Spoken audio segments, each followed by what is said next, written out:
Di awal film, kita diperkenalkan dengan seorang wanita bernama Bre. Bre ini adalah sosok wanita penyabar, selalu memiliki aura positif, dan ia juga memiliki pasangan bernama David. Namun, Bre memiliki penyakit gula darah rendah, yang mana ia akan koma jika sehari tak mendapatkan suntikan obat yang diberikan dokter pribadinya. Kemudian datanglah saudara kandung Bre bernama Jonah. Jonah ini memiliki sifat yang berkebalikan dengan Bre. Jonah mempunyai pribadi yang negatif, ia selalu pesimis, arogan, dan ia juga menggunakan narkoba. Saat ini ia sekarang masih dalam masa rehabilitasi jalan atau disebut pasien dalam pengawasan.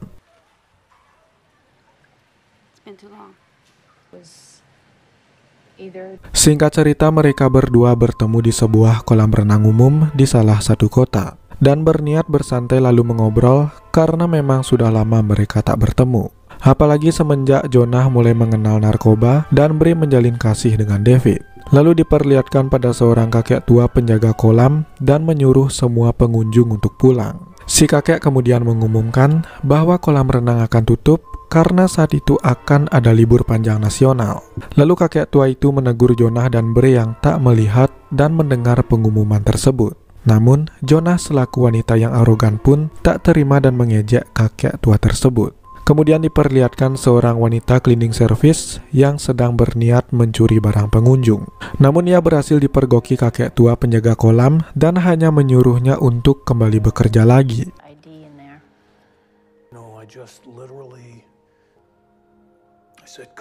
Singkat cerita, Jonah dan Bre keluar dari kolam renang untuk mengelap tubuh. Bre yang bahagia bertemu Jonah ingin menunjukkan cincin yang diberikan oleh David. Namun, cincinnya itu menghilang entah kemana. Bre juga ingin mengabari Jonah bahwa ia sebentar lagi akan menikah. Namun entah kenapa cincin itu berada di dalam kolam. Kilauannya nampak jelas di dasar kolam, sehingga membuat Bre refleks kembali masuk ke dalam kolam dan mengambil cincinnya itu.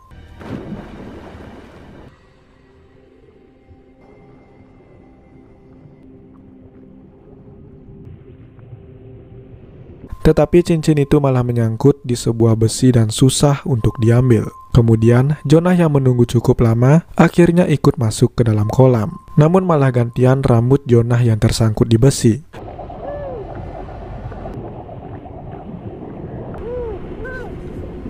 Cukup lama mereka berada di dalam air, dan hal itu membuat kakek tua tak melihat bahwa masih ada orang di dalam kolam.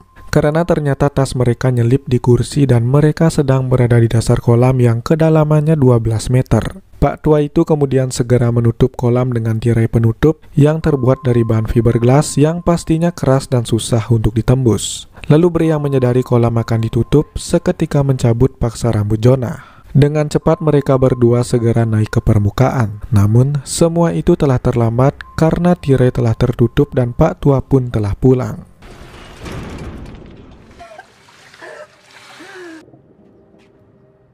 Dari luar Pak tua seperti mendengar sesuatu, tapi ia mengabaikannya dan segera pulang. Lalu scene berpindah pada mereka berdua. Di sini Jonah yang arogan mengamuk dan menyalahkan Bre atas kejadian ini. Jonah mengatakan, kita terjebak karena hanya sebuah cincin berlian besar yang diberikan oleh David. Dan terlihat jika Jonah sebenarnya tak menyukai David. Dan ia tak terima jika Bre menikah dengan David. Jonah sudah tahu tentang cincin itu dan yang membuang cincin Bre adalah Jonah. Bre pun kecewa lalu kembali masuk ke dalam kolam dan mengambil cincin tersebut. Di sini Bre tidak memarahi Jonah. Ia hanya tetap sabar dan malah mengajak Jonah untuk jangan panik dan memikirkan sesuatu. Namun Jonah yang paranoid karena efek narkoba hanya bisa mengoceh mengungkit-ungkit masa lalu tentang ayah mereka yang tewas terbakar dan menyebabkan tangan Bre terluka. Dan Jonah mengatakan jika ayahnya adalah monster. Ia saat itu mabuk dan menyalakan rokok, lalu rokok itu terjatuh ke sebuah bantal. Karena terlalu mabuk, ayah mereka tak sadar jika tubuhnya sudah terbakar. Bre mencoba menyelamatkannya, namun api terlalu besar sehingga membuat tangannya terbakar. Bre kemudian mempunyai ide di mana ia ingin mengambil besi saringan di dasar kolam. Namun, Jonah malah memarahi Bre dan menganggap itu adalah hal bodoh. Singkat cerita, hari semakin larut dan mereka tetap dalam kondisi yang semakin memburuk. Kondisi Bre semakin down, tubuhnya menggigil dan ia juga merasakan lemas. Bre harus segera mendapatkan injeksinya atau ia akan koma di dalam kolam. Jonah tak mempercayainya dan malah mengejek Bre. Namun, Bre dengan serius menjelaskan tentang masalahnya. Hingga rasa sayang Jonah sebagai saudara pun muncul dan menyuruh Bre bertahan sebentar saja. Ia akan melakukan sesuatu untuk keluar. Lalu tiba-tiba lampu menyala dan terdengar langkah kaki. Ternyata itu adalah petugas kebersihan kolam renang yang kita lihat sebelumnya. Sepertinya dia bukan orang baik-baik. Dan tiba-tiba suara telepon terdengar. Ternyata itu adalah telepon dari David, kekasih Bre yang panik karena hari sudah larut namun Bre tak kunjung pulang juga. Lalu disusul dengan sang wanita, kita sebut saja Maria, yang sedang memeriksa ponsel Bre. Tiba-tiba dikejutkan suara minta tolong dari Bre dan Jonah. Lalu Bre dan Jonah terlihat bahagia karena ada manusia lain di luar sana dan berharap ia akan membantunya. Namun Maria malah meminta password ponsel milik Bre dengan alasan agar bisa menelpon polisi. Jonah nampak curiga akan hal itu dan melarang Bre memberikannya. Tetapi karena kondisi Bre yang semakin kritis, ia pun segera memberikannya. Dan firasat Jonah pun benar. Maria bukannya membantu tetapi malah tertawa keras dan membacakan chat dari David yang mencarinya. Jonah yang mendengar hal itu semakin marah kemudian memaki-maki Maria. Maria lalu bercerita bahwa ia adalah mantan napi dan baru bebas dari penjara 9 bulan yang lalu. Dan ia sedang membutuhkan uang untuk membayar tagihan apartemennya. Lalu Maria pun meminta PIN ATM-nya agar dia bisa mengambil uang dan segera mengeluarkan mereka dari sana. Jonah kembali marah karena merasa mereka sedang diperas. Namun kondisi Bre yang semakin kritis, ia pun langsung memberikannya. Tetapi Maria malah pergi dari sana dan berjanji akan kembali jika uangnya sudah dipegang.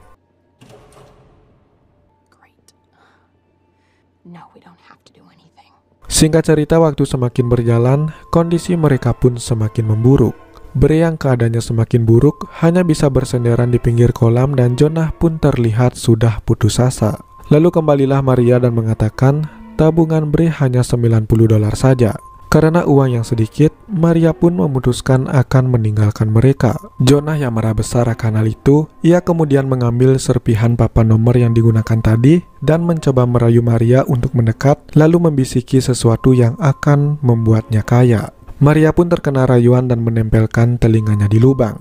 Tiba-tiba dengan keras Jonah menusuk telinga Maria hingga darah mengucur begitu deras.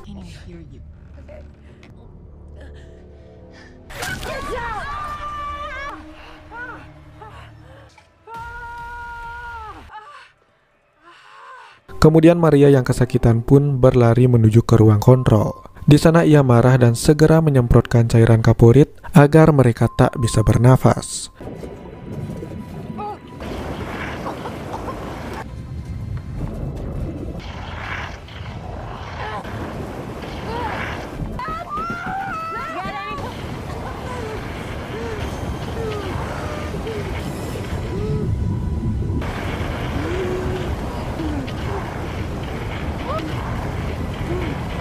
Kemudian Jonah dan Bre semakin panik. Di tengah-tengah kondisinya yang semakin memburuk, mereka tampak putus asa dan berpelukan. Lalu Maria yang mendengar hal itu, ia segera mematikan alat penyemprot dan kembali meminta imbalan kepada Bre untuk tanda minta maafnya.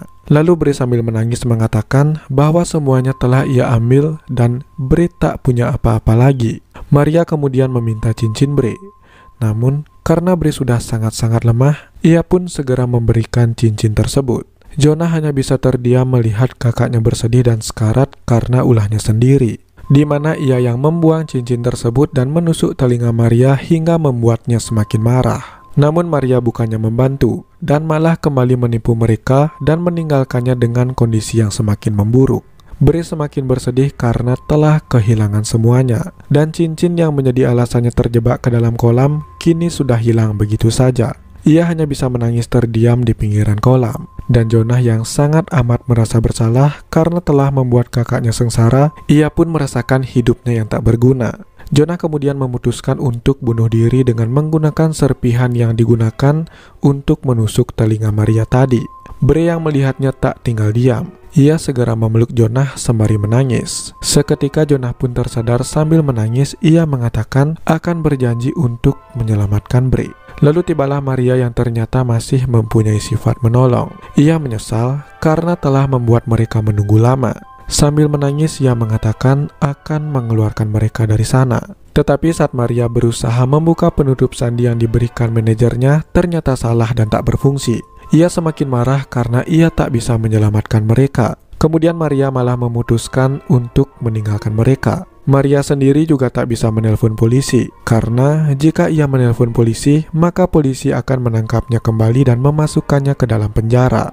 Dan lagi-lagi mereka dibuat kecewa oleh Maria, karena dari awal mereka hanya dijanjikan akan dibebaskan. Lalu kondisinya semakin kritis, ia sangat lemas hingga akhirnya koma di dalam kolam. Dan disinilah Jonah yang melihat kakaknya sekarat dan tak berdaya. Ia tak mau melihat kakaknya meninggal di dalam kolam. Jonah lalu segera mencari cara untuk mengeluarkannya. Lalu muncullah ide milik Bree tadi untuk mengambil besi di dasar kolam dan menghancurkan penutup tersebut. Yang awalnya Jonah menolaknya, kini ia melakukannya sendirian. Percobaan pertama ia menyelam dan mengangkat besi tersebut, namun percobaan pertama gagal dilakukan karena besi sangat kuat dan tangan Jonah terasa sakit. Percobaan kedua ia mengambil kain penyangga kepala Bree dan kembali menariknya.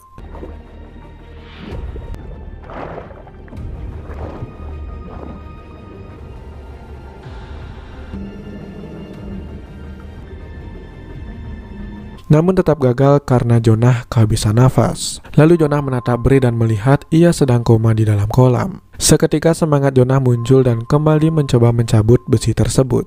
Cukup lama ia di dasar kolam hingga akhirnya besi bergerak dan Jonah berhasil melepasnya.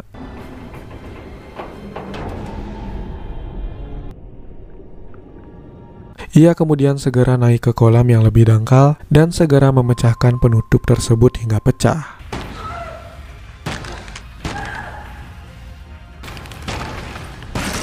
Raut wajah bahagia tampak muncul di wajah Jonah. Ia segera mengikis satu persatu serpian penutup hingga membuat tangannya terluka cukup dalam. Namun ia tak merasakannya karena semangat menyelamatkan kakaknya lebih tinggi daripada rasa sakit yang ia rasakan saat itu. Hingga akhirnya mereka berdua berhasil keluar dari kolam. Tampak darah Jonah berceceran dan Jonah segera menyuntikkan obat milik Bree.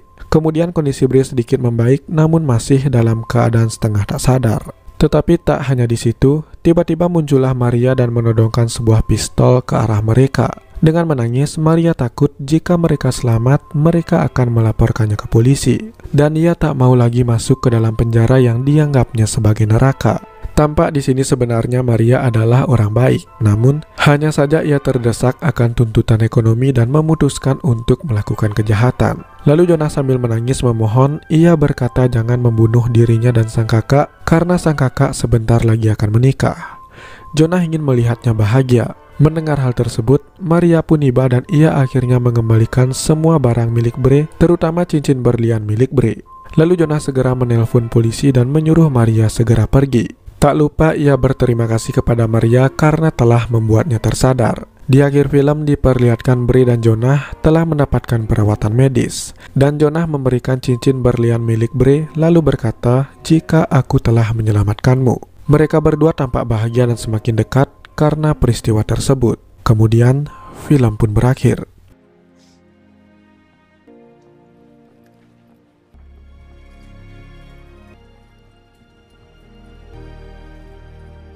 Terima kasih buat yang sudah menonton dan mendengarkan alur cerita film yang saya bawakan. Semoga kalian terhibur dan sampai jumpa lagi di alur cerita film selanjutnya.